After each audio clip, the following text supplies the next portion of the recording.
1절부터 11절 말씀을 통해서 주의 종들을 세우소서라는 제목으로 하나님 말씀 증거하겠습니다. 새로운 시작 시리즈 25번째 시간입니다.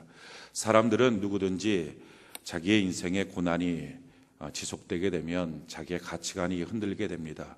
그동안 믿고 왔던 신앙이 요동을 칩니다. 또 자기의 자격지심이 들게 되고 또 열등감이 생겨서 자기에게 다가온 정보에 대해서 정확하게 해석하기보다는 과장하거나 또는 극대화시키는 그런 일들을 하게 됩니다. 이스라엘 백성들이 지금 그런 상태에 놓여 있습니다. 이스라엘 백성들은 포로의 기간 동안 한 70년 동안을 그 포로 생활로 보내게 됩니다. 그 기간이 지속될 때 그들의 마음속에 있었던 믿음도 요동치고 또 자기에게 다가오는 정보들에 대해서 자격지심이 있고 내가 노예구나, 내가 포로구나 하는 자격지심이 있고 또 열등감 때문에 극대화시키고 과장하고 또 잘못된 해석들을 하는 모습들을 보게 됩니다.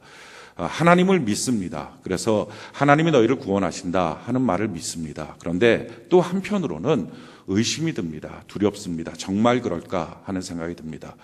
우리의 인생에 고난이 닥쳐오면 이렇게 절대적으로 하나님을 믿어야 됨에도 불구하고 이 마음이 반쪽으로 나서 반쪽은 믿게 되고 또 반쪽은 의심하게 되고 하는 일들이 나타납니다. 이스라엘 백성들은 지금 자기의 마음속에 하나님을 믿는 믿음과 또 불신하는 마음, 환경을 바라봤을 때 풀리지 않는 자기의 환경, 이 고난의 연속 가운데 지금쯤은 풀려야 되는데, 지금쯤은 해결해야 되는데 왜 이렇게 해결이 안 될까 하는 마음속에 의구심도 들게 됩니다. 그러면서 자기의 모습을 이렇게 생각을 합니다. 하나님이 도와주신다, 아멘. 근데 하나님 정말 도와주실까? 안 도와주실 것 같아.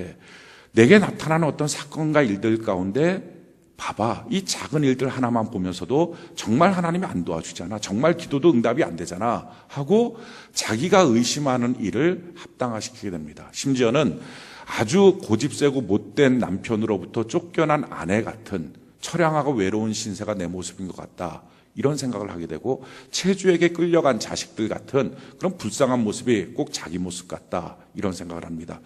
빚더미에 놓여서 돈 때문에 끌려간 자기의 인생, 건강에서 또 여러 가지 일들 때문에, 사건들 때문에 자기 인생의 그런 어떤 비극적인 모습이 하나님께서 나를 버린 것 아니냐 하는 생각을 하게 됩니다. 그것이 지금 이스라엘 백성들의 마음의 상태입니다. 그런 이스라엘 백성들의 마음의 상태에 하나님이 주시는 말씀이 오늘 말씀입니다. 자, 오늘 이사야 50장 1절 우리 같이 한번 볼까요? 이사야 50장 1절 우리 같이 한번 한 목소리 한번 읽어봅시다. 시작. 나 여호와가 이같이 말하노라. 내가 너희의 어미를 내보낸 이혼 증서가 어디 있느냐? 내가 어느 체주에게 너희를 팔았느냐?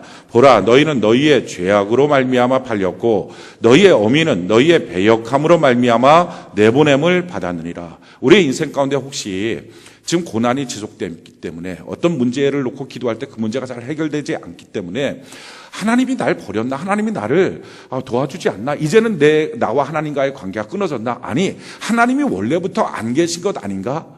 이와 같은 의심이 드시는 분이 계신다면 오늘 하나님이 이스라엘 백성들에게 지금 하시는 말씀이 우리에게 주시는 말씀입니다. 오늘 이 말씀을 듣고 하나님의 의도가 무엇인지, 하나님의 뜻이 무엇인지를 우리가 좀 깨닫길 바랍니다. 하나님 지금 뭐라고 말합니까? 너희를 내보낸 이혼 증서가 어디 있느냐? 내가 누구한테 너희를 팔았느냐? 하나님은 너희를 판 적도 없고 하나님은 너희를 못 살게 한 적도 없다라고 말씀하십니다. 그러면서 너희의 죄악이 너희를 스스로 끌고 힘든 길, 고난의 길, 어려운 길로 너희를 끌고 간 것이다 라는 거예요. 그러니까 오늘 우리가 하나님의 음성을 잘 들어야 됩니다. 우리 인생에 고난이 겹칠 때 우리가 생각하는 것은 왜 안 도와주시지? 왜 하나님 이걸 해결 안 해주시지? 왜 하나님이 나를 이렇게 버려두시지? 아니, 나는 예수를 잘 믿고 왔다고 생각했는데, 나는 교회를 잘 나오고 왔다고 생각했는데 왜 내 인생 문제는 해결이 안 되지? 정말 하나님이 나를 인도하시나 하는 의문이 드시는 분들에게 하나님이 하시는 말씀입니다. 난 너희를 판 적이 없다. 난 너희를 못 살게 한 적이 없다. 너희의 죄악이 너희 스스로를 끌고서 너희의 인생을 그렇게 고단하게 만드는 것이다 하는 겁니다. 그래서 하나님이 해결책을 주십니다. 그 해결책은 뭐냐면 우리 2절 같이 한번 볼까요? 2절 같이 한 목소리 시작. 내가 왔어도 사람이 없었으며 내가 불러도 대답하는 자가 없었음은 어찌 됨이냐? 내 손이 어찌 짧아 구속하지 못하겠느냐? 내게 어찌 건질 능력이 없겠느냐? 보라, 내가 꾸짖어 바다를 마르게 하며 강들을 사막에 되게 하며 물이 없어졌으므로 그 물고기들이 악취를 내며 갈아여 죽으리라. 지금 하나님이 하시는 말씀이 이거. 내가 너를 도와주러 왔는데 그때 너가 없었다. 내가 너를 부르렸는데 너는 한 번도 나한테 대답해 본 적이 없다. 내가 능력이 없어서 너희를 못 구할 것 같냐? 내가 힘이 없어서 너희에게 복을 못 줄 것 같냐? 그런데 그럴 때마다 너가 없더라. 너가 그 자리에 없더라 하시는 말씀이에요. 하나님의 능력은 지금 여기서 나오는 말씀처럼 10가지 재앙으로 애굽을 무너뜨리는 능력도 있고 또 홍해를 가르는 하나님의 능력도 있다. 그런 능력의 하나님이 지금도 살아계시는데 너희의 인생 문제 200만을 이끄신 하나님이 한두 명의 가정을 왜 해결하지 못하겠느냐? 해결할 수 있다. 근데 문제는 내가 해결하려고 너희에게 왔는데 너가 그 자리에 없었다. 지금 이게 하나님의 말씀이에요. 해결책이 뭡니까? 하나님이 만나겠다고 하는 그 자리에 우리가 있어야 돼요. 하나님이 우리 가운데 오시겠다는 그 자리에 우리가 있어야 된다 하는 것입니다. 자, 이게 왜 중요하냐? 우리는 고난에 대한 이해를 우리가 정확하게 할 필요가 있습니다. 왜 우리 인생에 고난이 왔을까? 왜 우리 인생에 문제가 터졌을까? 왜 내 가정에, 내 자녀에, 내 사업장에, 나의 몸에 왜 이런 문제들이 생겼을까? 하나님이 우리에게 주시는 답변은 아주 간단합니다. 성경이 이와 같이 말합니다. 시편 107편 10절로 11절. 우리 같이 한번 한 목소리 한번 읽어볼게요. 시편 107편 10절로 11절. 같이 한 목소리 시작. 사람이 흑암과 사망의 그늘에 앉으며 곤고와 쇠사슬에 매임은 하나님의 말씀을 거역하며 지존자의 뜻을 멸시함이라. 아멘. 성경이 이렇게 말하는 거예요. 우리 사람들이 흑암에 놓이는 이유, 사망의 그늘에 우리가 앉게 되는 이유, 왜 이렇게 고통스럽고 고난의 삶이 있느냐? 그 이유는 하나님의 말씀을 거역하고 지존자의 뜻을 멸시했기 때문이다 하는 것입니다. 하나님이 야, 이 길로 가면 문이 있어. 그럼 그 길로 가면 돼 라고 말씀하신다는 거죠. 근데 우리는 그 문으로 안 가는 거예요. 반대쪽으로 가는 거예요. 다른 길로 가는 거예요. 다른 길로 가니까 거기는 문이 없잖아요. 벽이잖아요. 그러니까 벽에다가 계속 부딪히면서 왜 내 앞길이 이렇게 답답하냐고, 왜 내 앞길이 이렇게 열리지 않냐고, 하나님 좀 앞길 좀 열어달라고, 나를 좀 이 문제를 해결해 달라고, 여기에 왜 이렇게 고통스럽냐고, 왜 이렇게 앞길이 캄캄하고 답답하고 내 인생의 문제는 풀리지 않냐고. 하나님 말씀하셔. 아니 그 길로 가. 너에게 정해놓은 길이 있어. 그 길로 가야지. 왜 엉뚱한 길로 가 있어?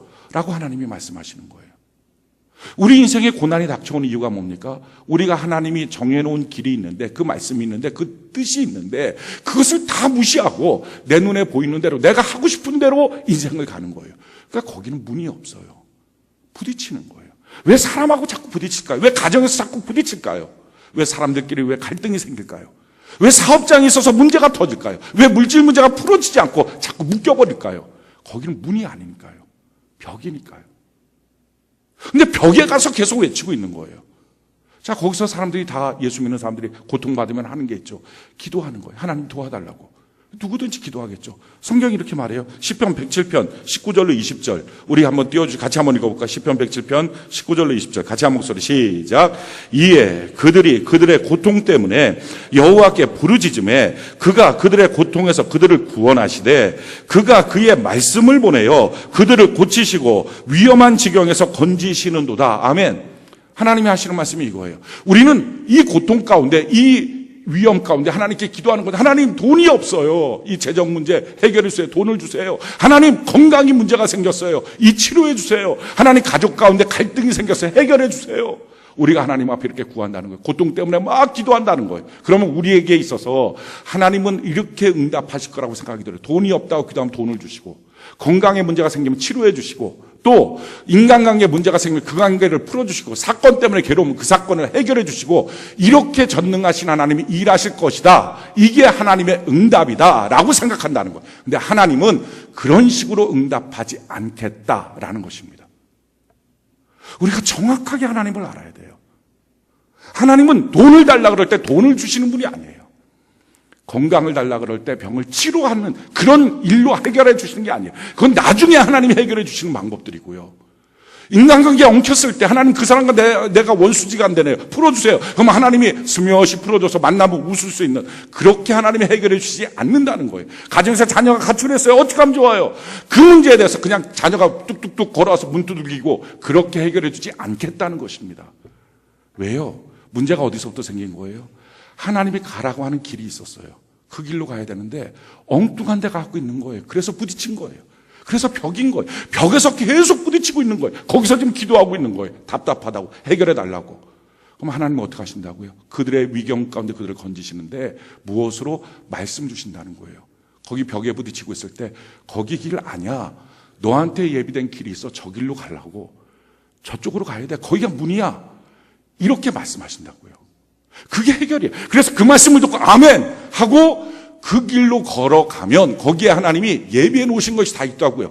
그 문이 바로 예수 그리스도, 예수 그리스도 안에 들어오며 나가며 생명의 풍성한 꼴을 얻게 될 줄로 믿습니다. 나머지 필요한 모든 것들을 하나님이 공급하여 주신다는 거예요. 그래서 그 말씀을 듣고 하나님이 하시는 말씀을 아멘 하고 순종하면 그 인생길이 다 열려지는데, 문제는 그렇게 말씀하는 그 자리에 너가 없더라 하는 것입니다. 그 자리가 어디입니까? 예배 시간이에요. 예배 시간에 너가 없더라. 그 자리가 어디야? 큐티하는 시간이에요. 큐티하는 그 시간에 너가 없더라. 하나님의 말씀 봐야 되는데 그 말씀 봐야 되는 그 시간에 너가 없더라. 하나님 말씀하시는 거예요.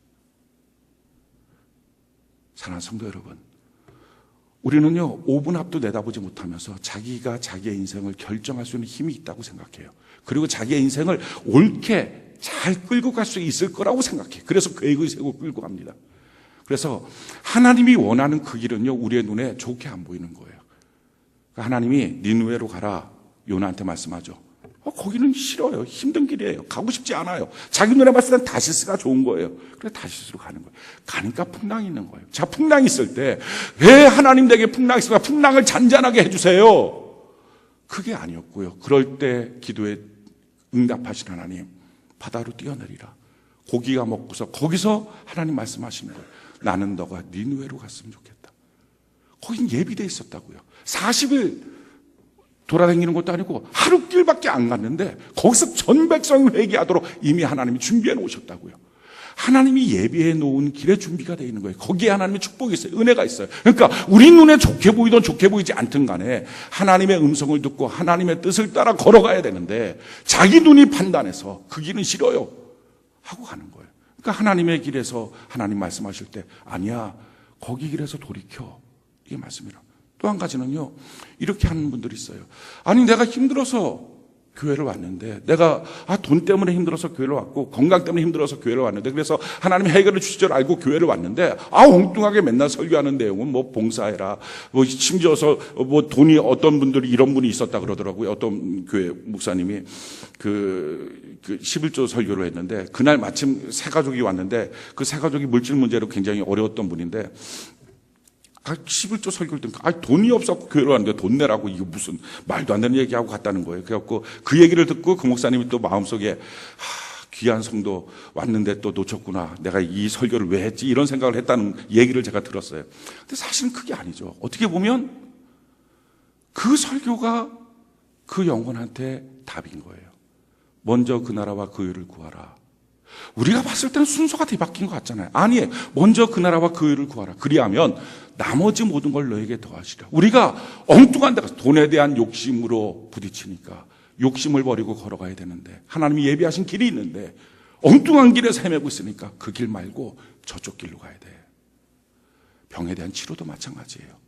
성경이 이렇게 말해요. 물론 하나님께서 우리의 질병을 즉각적으로 치료해 줄 수 있어요. 그런데 그 즉각적인 치료보다 더 중요한 것은 병이 생긴 원인이에요. 어떤 사람은 병이 스트레스 때문에 생기고요. 어떤 사람은 욕심 때문에 생겨요. 어떤 사람은 과격한 일들, 어떤 사람은 죄 때문에 생길 때도 있어요. 그러니까 이런 문제들에 대해서 하나님의 말씀을 듣고 하나님이 어떻게 하라고 하는 방향으로 자기의 몸을 바꾸는 거예요. 그렇게 바꿔야만 근본적인 병에 걸리는 환경이 제거되고, 그리고 나서 하나님의 치료의 강선이 바라지는 거예요. 사업상의 물질 문제도 마찬가지고요. 돈에 대한 욕심이라든지 잘못된 쓰임이라든지 그걸 바꾸도록 하나님이 가르쳐 주신다는 거죠. 인간관계도 마찬가지로 가정 안에서 왜 갈등이 생길까요? 갈등이 생기는 것도 무엇인가 내가 말하는 말씨가 별로 안 좋다든지, 아니면 내 마음에 있는 성품이 안 좋다든지, 가족관계에 어떤 죄가 있다든지, 하나님 무엇인가를 말씀하신다고. 중요한 것은 그 말씀하시는 하나님 그 자리에 내가 있느냐. 지금 하나님의 말씀이 이거예요. 너가 그 자리에 없더라. 우리가 어쩜 가장 예배드리기 싫어하는 그 시간이 하나님이 우리에게 말씀하시는 그 시간일 수 있어요. 왜? 마귀가 하니까. 그래서 우리의 마음속에 예배드릴 수 없도록 하는 여러 가지 환경과 감정과 사건들을 집어넣을 거예요. 그래서 예배드릴 수 없다고. 근데 어쩌면 그 시간이 하나님 말씀하실 시간일 거라고요. 휴대하기 가장 싫어하는 그 아침, 그 시간이 어쩌면 하나님이 지금 말씀하고 싶은 그 시간일 수 있어요. 하나님의 말씀은 내가 너한테 그 말을 하려고 그러는데 거기 있지 말라고, 하나님이 예비하신 길로 가라고 말하고 싶었는데 너가 그 자리에 없더라.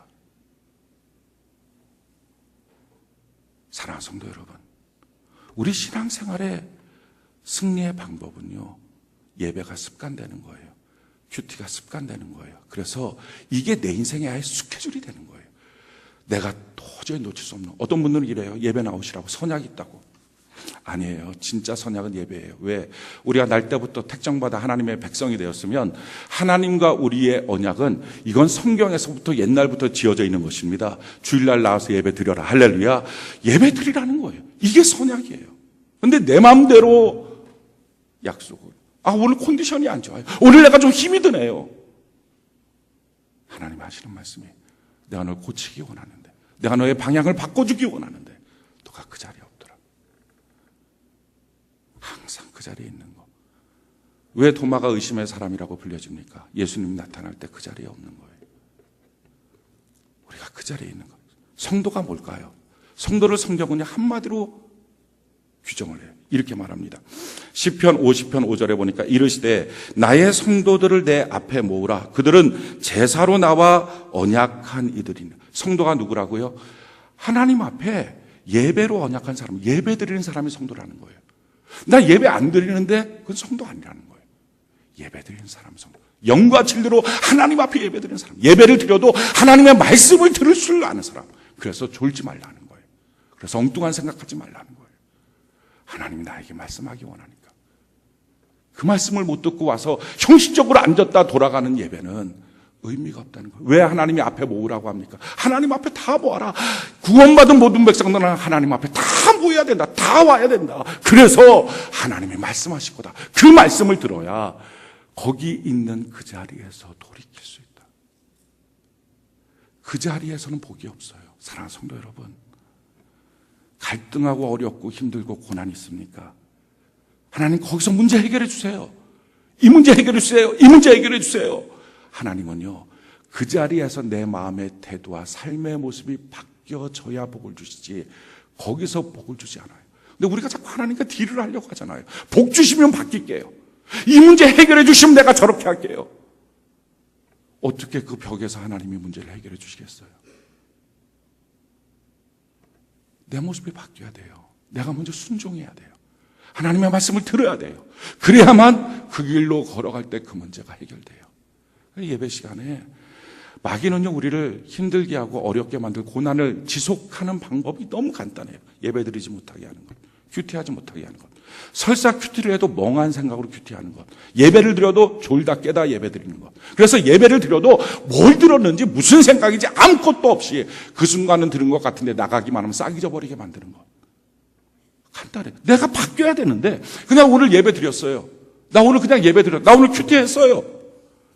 이거 참 잘했어요. 도장 맞는 게 아니거든요. 분명히 그 시간에 하나님 내게 하신 말씀이 있거든요. 말씀 듣고 변화돼야 되는데, 이 변화될 때부터 역사는 나타나는데, 예배 드렸다는 자체가 값이 아니거든요. 드려야 되거든요. 성도가 누구예요? 예배 드리는 사람, 하나님 앞에 모일 줄 아는 사람. 성경이 이와 같이 말합니다. 시편 20편 1절로 4절에 환난 날에 여호와께서 내게 응답하시고 야곱의 하나님의 이름이 너를 높이 드시며 성소에서 너를 도와주시며 시온에서 너를 붙드시며. 하나님이 도와주시는 장소, 성소라는 거예요. 이 성전 안에서 무엇으로 도와주십니까? 말씀하시잖아요. 말씀하시는 하나님을 듣고 그리고 나서 내 삶을 바꾸기 시작할 때부터, 그때부터 역사가 나타나는 거예요.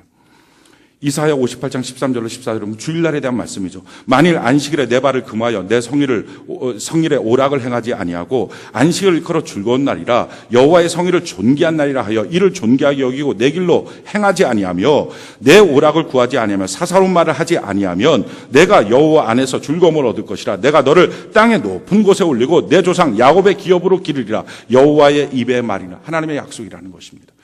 왜 주일날이 이렇게 중요합니까? 일주일 동안에 내가 가야 될 길을 하나님이 가르쳐 주신다는 거예요. 그래서 그 말씀을 들어야 되는 거예요. 하나님의 말씀이 뭔지. 근데 우리가 말씀을 안 듣는 게 어렸을 때서부터의 습관이에요. 안 듣는 거예요. 들어도 싸우기 원하고 거절하고 아니면 딴 생각하고 아니면 졸고 그러고서 예배 드렸다고 말하고 연조는 깊어지니까 모르니까 집 사주고 장로 주고 목사 주고 전도사 주고 권사 주고. 근데 알고 보면 하나님이 나한테 하라고 한 일들에 대한 말씀을 전혀 모르고 지금 내가 어디로 가야 될지 전혀 모르고. 오늘날에 이와 같은 성도들로 교회가 가득 차 있기 때문에 예수 믿는 사람은요 목자가 있는 양이거든요. 그러니까 하나님의 인도를 따라 걸어갈 수 있거든요. 그래서 세상 사람들과 부딪힐 일이 없거든요. 갈등할 일이 없거든요. 그런데 이걸 모르고 자기 눈으로 다 보고 있으니까 예수 믿는 사람도 세상에서 똑같이 세상 사람이랑 갈등하고 싸우고 사는 거예요. 거기서 빛이 되고 소금이 돼야 되는데. 저는 우리 교회가 예배가 살아가길 원합니다. 우리 성도들이 온전하게 예배와 말씀으로 거룩의 길을 걸어가는 은혜가 있기를 바랍니다. 하나님이 뭐라고 말씀하시는지 듣고 그 길을 걸어가는 거. 이게 아름다운 성도의 삶이에요. 거기서 한 걸음 더 나가서 하나님이 우리에게 요구하시는 게 있어요. 너가 듣고 너가 너의 영혼이 살 뿐만 아니라 그러고 나서는 너가 주변 사람들도 예배 드리도록 살리는 사람이 돼야 된다. 그게 여호와의 종이에요. 오늘 성경에 뭐라고 말합니까? 우리 4절 같이 한번 볼까요? 4절 같이 한 목소리 한번 읽어봅시다. 시작. 주 여호와께서 학자들의 혀를 내게 주사 나로 곤고한 자를 말로 어떻게 도와줄 줄을 알게 하시고 아침마다 깨우치시되 나의 귀를 깨우치사 학자들같이 알아듣게 하시는도다. 자, 우리가 예배드리고 우리가 큐티압으로 우리의 영혼이 사는 거예요. 그래서 어디로 가야 될지 하나님의 음성을 듣는 거예요. 그래서 지금 벽에 부딪히고 있는 내 인생을 조금씩 바꾸는 거예요. 하나님이 원하는 그 궤도로 우리가 걸어가기 시작하는 거예요. 그렇게 걸어갈 때 하나님이 우리를 향한 기대가 있어요. 야, 너만 말고 너가 먼저 믿었으니까 너가 먼저 말씀 들었으니까 너 주변에 믿지 않은 사람, 너 주변에 듣지 않은 사람들 너가 좀 잡아줬으면 좋겠다. 가정마다 먼저 예수 믿은 사람이 있어요. 아내일 수도 있고 남편일 수도 있어요. 셀마다 먼저 예수 믿은 사람이 있어요. 누구든지 먼저 믿은 사람, 하나님 앞에서 먼저 은혜 받은 그 사람이 하나님의 말씀을 듣고 난 다음에 다른 사람들 너가 붙잡아주는 사람 되었으면 좋겠다. 같이 예배드리자. 어떤 사람이 어려워해요. 힘들어해요. 답이 있잖아요. 하나님이 답을 내려주셨잖아요. 그것은 말씀을 떠났기 때문이야. 그래서 말씀을 들으면 그 말씀을 듣고 순종하면 그때부터 우리의 인생이 길이 있어. 하나님 하시는 말씀이잖아요. 그러니까 답이 뭐예요? 예배드리자. 큐티하자. 거기 하나님의 말씀이 있어. 그 말씀을 듣자. 근데요, 이 말씀을 하려고 그러면 문득 전화해갖고 뜬금없이 예배드리세요. 큐티하세요. 그러자도 힘들어 죽겠는데 뭐냐고 확 더 어긋장 낼 수도 있죠. 화가 나는 거예요. 그 중요한 거는 평상시의 삶에서 그 말 자체가 의미가 있고 힘이 있도록. 그래서 다른 사람 말은 다 못 들어도 너가 하는 말은 내가 믿겠다. 다른 사람은 다 아니어도 너가 그렇다 그러면 맞는 거겠지. 너의 인생을 내가 봤으니까. 이게 먼저 믿은 사람이에요. 이게 교회 안에서는 직분자고요. 가정 안에서 먼저 믿은 사람이 있다면 이렇게 사는 거예요. 제일 처음에 필요한 게 뭡니까? 오늘 성경이 이렇게 말해요. 학자의 혀가 필요하다고. 이 학자의 혀로 공부한 자들을 도울 수 있도록. 그래서요, 비방하는 말, 또 다른 사람한테 막 확 그냥 짜증내는 말, 이런 말 하지 않도록 하는 거예요. 거짓말하는 말, 이거 안 하는 거예요. 100이 있으면 90만 말하는 것도 거짓말이고요. 100이 있는데 110을 말하는 것도 거짓말이에요. 100이 있는데 엉뚱한 딴 거 말하는 건 진짜 거짓말이고요. 근데 거짓말하지 않는 거. 평상시에 말 통해서 이 말이 저 사람 하는 말이 믿음직해. 우리가 이 훈련해야 돼요.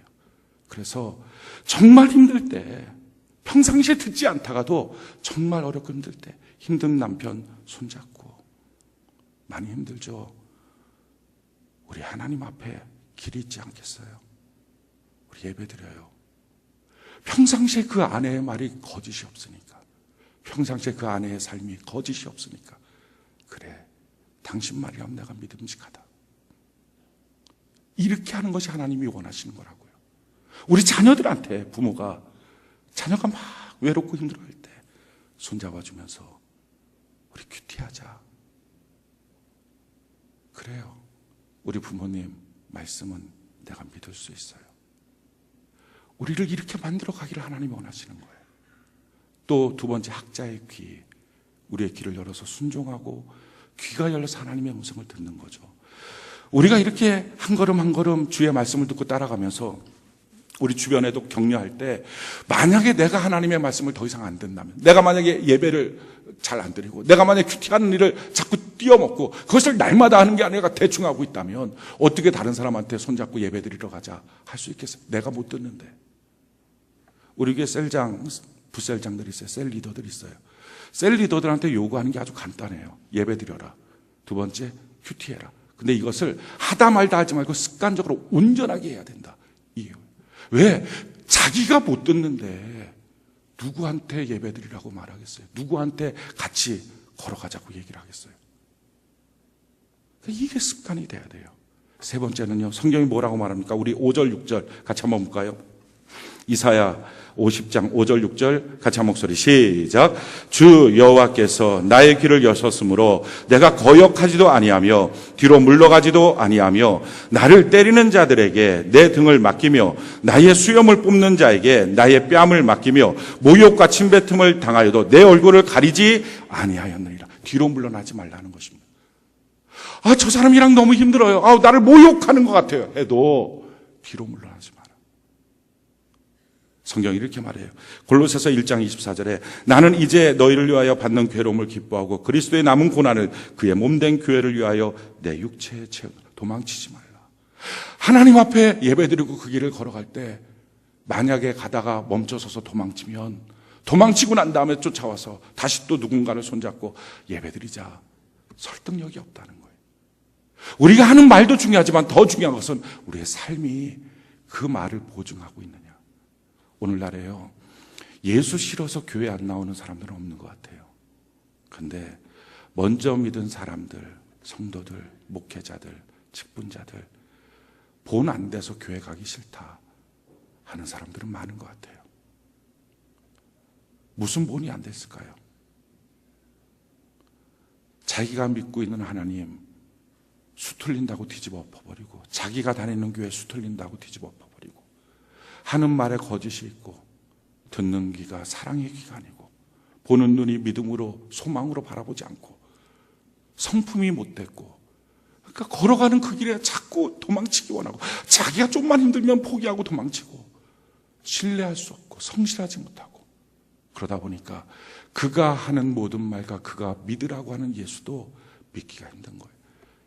문제 있으면 예배드리러 가자, 큐티해보자. 하나님이 말씀하신다. 먼저 아마 이렇게 말해요. 너부터 예배 잘 들어라. 너부터 큐티 잘해라. 너부터 하나님의 말씀을 그대로 순종하며 걸어가 봐라. 오늘날 이것이 아마도 사람들이 성도들에게 요구하는 음성일 것입니다. 저는 우리 교회요, 우리가 정말 예배드리는 예배자이기를 바랍니다. 우리가 정말 하나님의 말씀 앞에 서 있는 큐티자이기를 바랍니다. 그래서 그 길을 믿음으로 걸어가면서 그 신뢰의 바탕을 갖고 우리 주변 사람들에게 봐라, 하나님 계신다. 분명한 사실은요, 우리 인생의 고난의 문제도 하나님의 말씀을 듣고 우리의 태도가 바뀌고 우리의 길이 바뀌면 거기서부터 하나님의 놀라운 섭리가 있어요. 길이 있어요. 예비하심이 있어요. 우리가 걸어가면서 우리 주변을 격려하는 거죠.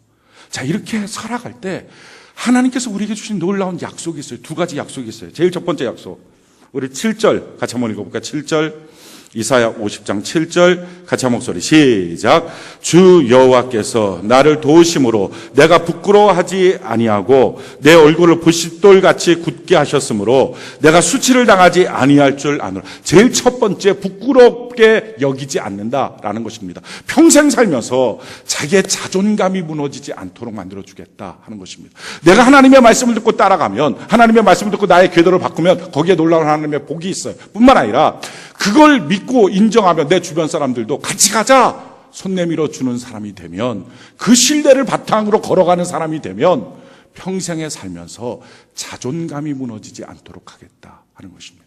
자존감이 뭐예요? 내가 내 스스로 존경하는 거예요. 이 자존감이 무너지면요, 사람의 자존심만 있어요. 사는 게 그래서 자존심 상해서 못 살아요. 돈이 없어요. 돈 없는 고난이 왔을 때 이 고난 가운데 하나님 뜻을 발견하고, 주님 내가 그렇습니다, 이렇게 가겠습니다 하고 가면 돼요. 가는 동안에 하나님 거기서 물질의 복을 주시고 물질의 비전을 주셔서 그 주신 물질을 갖고 예전과는 다르게 욕심으로 살지 않고 하나님의 뜻에 합당하게 그 물질을 쓰는 사람으로 인격과 성품이 달라지는 모습으로 우리를 이끌어 가실 거예요. 자, 근데 문제는 그 돈이 없는 동안에 그냥 돈이 없으니까 불편할 뿐인데, 차 있다가 차 팔고 자기 집 있다가 전세 가고 또는 월세 가고 그럴 뿐이잖아요. 불편한 거잖아요. 근데 그 불편함이 자기 마음속에 자존감을 무너뜨리는 거예요. 돈 없는 자기 자신을 부끄럽게 여기는 거예요. 자존감이 무너져요. 이렇게 자존감이 무너지고 나면 남는 건 자존심 하나밖에 없어요. 그러니까 유리병 같은 이 자존심이 남아갖고요, 누가 와서 형제님, 자매님 회비 내셔야죠. 아무것도 아닌 말이잖아요. 이번 달 우리 회비 안 내셨네요. 회비 내셔야죠.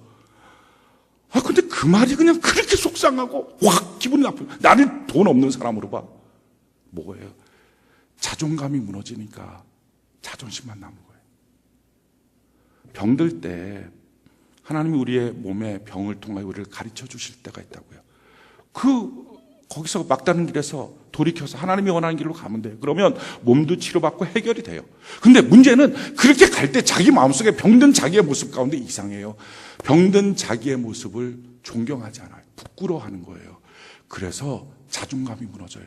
꼭 죄 때문인가 하는 죄책감도 들고 힘들어지는 거예요. 사실 그것 때문에 스트레스가 더 많은 거예요. 거기에 자존심만 남아서 건들기만 하면 상처가 되고 분노가 되고. 우리가요, 자기도 주의 말씀을 따라 걸어가면서 또 다른 사람한테 손잡아주고 같이 가자, 같이 우리 예배드리자. 근데 이렇게 하면 하나님 주신 약속, 너 평생 살면서 자존감이 무너지는 삶이 없도록 하겠다. 너가 너 스스로를 바라봤을 때 너무 존경스럽도록 만들어주겠다. 사랑하는 성도 여러분, 셀장하는 사역들이 힘든 것처럼 보여요. 목회하는 사역이 힘든 것처럼 보여요. 한 사람 한 사람 영혼들을 놓고 세워가는 것이 어렵고 힘들 것처럼 보여요. 근데 아니에요. 너무 쉽고요, 더 놀라운 것은 너무 행복해요. 뭐가 있냐면은 아무리 힘들어도, 아무리 돈이 없어도, 아무리 병들어도 그런 모습을 통하여서도 쓰시는 하나님 앞에 자기 자신이 자랑스러워요. 이 힘이 얼마나 큰지 몰라요. 평생 살면서 다른 영혼들을 세워가고 잡아주는 사람들에게 평생의 자존감이 무너지지 않도록 만들어주겠다. 이게 하나님의 약속이에요. 두 번째 하나님의 놀라운 약속, 우리 8절 9절 같이 한번 볼까요? 8절 9절, 이사야 50장 8절 9절 우리 같이 한번 한 목소리 한번 읽어봅시다. 시작. 나를 의롭다 하시는 이가 가까이 계시니 나와 다툴 자가 누구냐? 나와 함께 설지어다. 나의 대적이 누구냐? 내게 가까이 나아올지어다. 보라, 주 여호와께서 나를 도우시리니 나를 정죄할 자가 누구냐? 보라, 그들은 다 옷과 같이 헤어지며 좀이 그들을 먹으리라. 할렐루야. 하나님이 내 편이시다. 하나님이 내 곁에 계신다. 하나님이 날 도와주신다. 이 당당함, 세상을 향할 미래에 대해서 두려움이 없어요. 오늘날 많은 사람들이 자기의 인생의 과거, 현재에 대해서 부끄러움을 가져요. 일어났던 사건, 일들, 거기에 대해서 자기가 부끄러움을 가져요. 자기가 자기를 존경하지 않아요. 자기가 자기를 수치스럽게 봐요. 과거에 가난했다는 거, 어떤 상처가 있다는 거, 어떤 일이 터졌다는 거, 또 여성들로서 수치스러운 어떤 일들 가운데 자기 스스로 판단하고 생각하는 많은 것들, 이런 과거의 일들, 현재의 일들 때문에 자기가 자기를 존경하지 않아요. 그래서 미래를 향해서도 불안한 거예요. 사랑하는 성도 여러분, 이렇게 살고 있는 분들을 향해서 하나님이 놀라운 해결책을 주시는 거죠. 너의 영혼도 하나님의 말씀을 듣고 그 길을 걸어가고, 뿐만 아니라 주변에 있는 영혼들 누구에게든지 같이 손 내밀어서 손잡아줘봐라. 한 영혼이라도 보듬어주면서 살려봐라. 그러면 그렇게 살려가는 과정 속에 놀라운 사실, 내 자신에 대한 부끄러움이라고 하는 게 사라져버려요. 수치스럽지가 않아요. 도리어 자기가 자기를 칭찬하고 싶어져요. 자랑스러워져요. 근데 이와 같은 일들을 내려놓고 나면 왠지 또다시 부끄러우니까 자존심만 남으니까 자존심을 채우려고 돈 없어서 그래, 돈 벌어야 돼. 이게 안 돼서 그래, 저거 해야 돼. 이 자격증이 없어서 그래, 이 자격증 따야 돼. 끊임없이 세상이 끌고 가는 방향대로 우리 인생을, 시간을 허비하며 인생을 사는 겁니다. 하나님이 함께 하신다는 이 당당함, 이것도요, 영혼을 살릴 때 나타납니다. 우리가 셀 안에서, 우리가 가정 안에서 먼저 믿은 사람들, 나중에 믿은 사람들 영혼 살리고, 또 서로 간에 돌봐주고 격려하고 같이 예배드리자 그러고 믿음으로 달려가고, 우리가 이런 일들을 통해서 우리 각 가정마다 회복이 되고, 또 우리 교회도 회복이 되고, 또 우리 각 성도들이 자존감이 든든하게 서 있어서 평생의 자존감이 무너지지 않고 하나님이 함께 하신다는 넉넉한 승리의 삶이 이루어지기를 예수님 이름으로 축원해 드립니다. 우리 같이 하나님께 찬양 이 시간 올려드리고